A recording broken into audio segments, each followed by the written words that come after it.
How to add white text to black t-shirt in Printify. The first thing you want to do once in Printify, you're going to select shirt, then you're going to tap on start designing. After you have done that, you're going to automatically be redirected to this page and you're going to see a white t-shirt. To change it to black, you will select variants in the top right hand corner and we're going to select black and we're going to untick white. So we can untick white right here.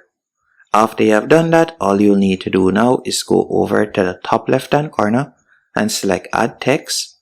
Then you can select the text style that you would like to add, or you can select the font. So let's say we would like to add this font right here. We're just going to select it. After you have done that, from the top menu option, you're going to tap on the capital A. And from here, you'll be able to add the white text. You can either put in the white X code right here, or you can simply tap on the white section. So we could select the white section right here, and you can see different shades.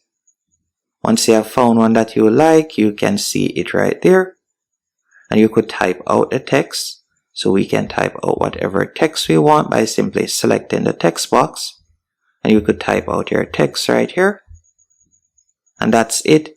That's how you'll be able to add white text. And again, remember, you can also you could open a new tab and you could type in, for example, white hex code, and you could paste in the code. So let's say we were to add in this code right here by simply copying the code, then going back into Printify. You could select the text color again at the top and you could paste in the code right there. And you can see it. Hope you found this tutorial helpful and informative.